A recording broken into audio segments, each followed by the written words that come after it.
Hello there. My name is Audrey Wilson. I'm the author of Wrong Girl Gone, The Ever End Only Human, and my newest book, Dear Unrequited Love Girl, which is coming out this May. I'm excited to be talking to you today about how to write a query letter. I'm also a professional speaker. I've spoken at numerous writing conferences and events nationally and internationally. And honestly, writing the query letter is something that I know is a big struggle for a lot of writers. It's been a struggle for me personally. Before I got my agent with the Purcell agency, it was a long road trying to kind of write a letter that was really selling my book and getting the attention of publishers and agents. So I'm excited to talk to you about it today.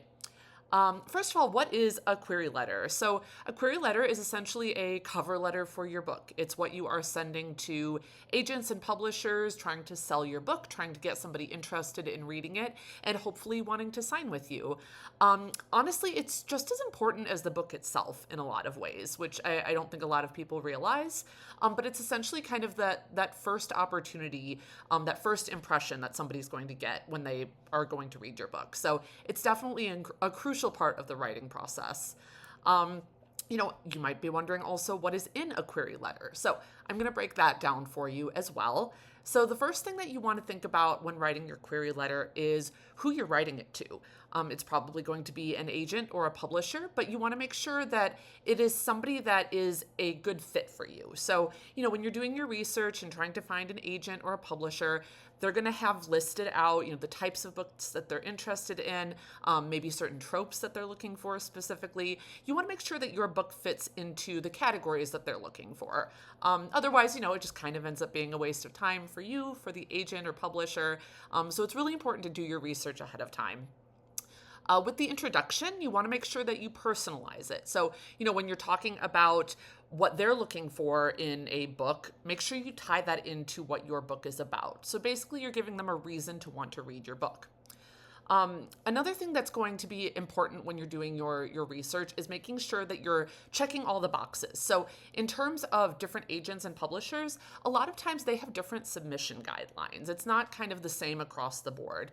So you want to make sure that you're looking into what they want you to submit. Is it going to be the first 3 chapters, the first 10 pages? Do they want a summary versus a synopsis?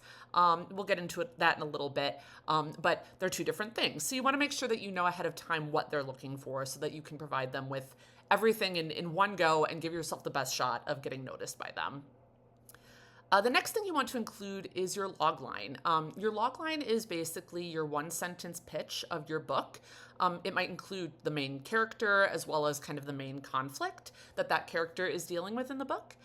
For examples, you can look at Netflix, Hulu, any place that, might show movies or TV shows and they show that one quick sentence. That's essentially what a logline is. In that logline, you might even include your word count or genre. You might have it as a separate line too. That's fine. But word count is another very important thing that you want to include in your query letter. So typically based on the genre of your book, there's certain kind of parameters that agents will look for depending on the genre. So, a thriller might be 70 to 90,000 words, for example. So you want to make sure that your book also fits into those parameters roughly. And a lot of agents will specifically look for a certain word count in what they're willing to read as well. So you want to make sure that your book fits into that. Genre as well is important to include in your query letter. So, I wouldn't go with more than 2. I know sometimes you might have a book that falls into several different genres, and that's perfectly fine. But I would stick to 2. So, a supernatural horror, a historical romance, thriller, suspense, kind of combining those things just to make sure that you're not being too broad with your genre. That's important. Also keep in mind category, which is a little different than genre. Category is more referring to, is it young adult? Is it new adult? Is it fiction, nonfiction? You want to think about those things as well and include that in your query letter, just so they have an idea of what category your book falls into. Next thing you want to think about is your audience. And where this gets a little tricky is you might think, well, I want to have a broad audience. I want to appeal to everyone. But the thing is, you don't necessarily. There's probably a specific type of reader who will be interested in your book. And the agents are looking at whether or not you can get a good pulse on who your book would appeal to. So that's where it's important to kind of research other books that are similar to yours, get an idea of kind of what the target audience is for them, and use that in terms of describing your book. So if it's going to appeal mostly to women ages 35 to 50, that's your audience. You might even include, it might appeal to women 35 to 50 who are big fans of Gillian Flynn. Kind of leaning into that in terms of your audience is important. So I talked earlier about summary versus synopsis. So a summary is what's going to go right into the body of your query letter. That's going to be about 1 to 2 paragraphs, just describing your book and kind of leaving the reader wanting more.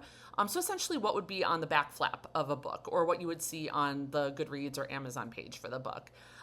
Just enough to kind of get the person interested, to make them connect with the characters and make them want to know what's going to happen next. A synopsis, on the other hand, some agents will request this as kind of a separate item from the query letter. That's usually 3 to 4 pages that details everything that happens in the story and gives away the ending. So summary, 1 to 2 paragraphs, does not give away the ending, leaves the reader wanting more. Synopsis, 3 to 4 pages, gives away everything. So it's important to know the difference between the two.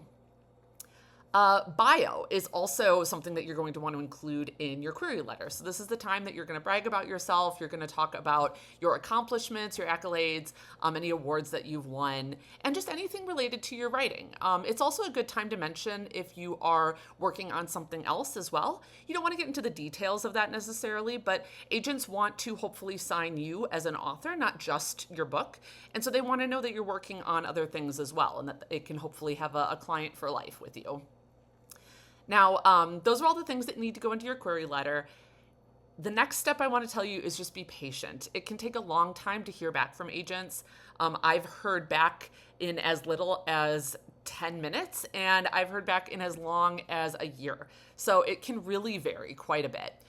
So be patient. When you do get that offer, make sure that you go through the contract very thoroughly, have a lawyer look it over if you can, just to make sure that you're fully understanding all of your rights. You don't want to ever give your book away and not be happy with what you're getting in return. So do your research. That's very important. And then a couple other things I wanted to mention just in terms of resources. I would say Manuscript Wishlist and Query Tracker are 2 of the best resources for writers who are looking for agents.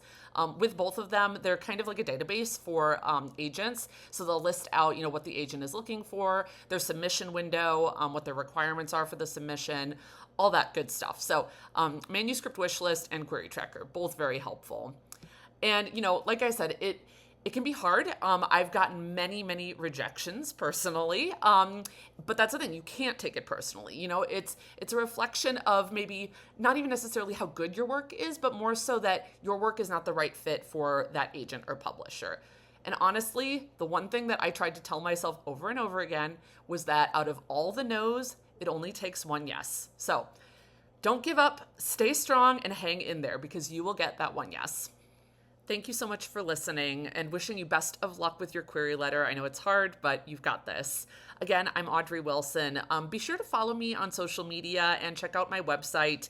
I've got a lot of tips for writing on there. It's audreywilsonauthor.com. I also post a lot on social media about just various writing tips and just kind of new updates on my books. So you can follow me on Instagram, Threads, Facebook, and TikTok at Audrey Wilson Author. And also be sure to check out my new book, Dear Unrequited Love Girl. It is a very sweet coming-of-age young adult romance. There is fandom, there is a pen pal relationship, and just a lot of very sweet moments. So I think you're really going to enjoy it. Dear Unrequited Love Girl, be sure to check it out.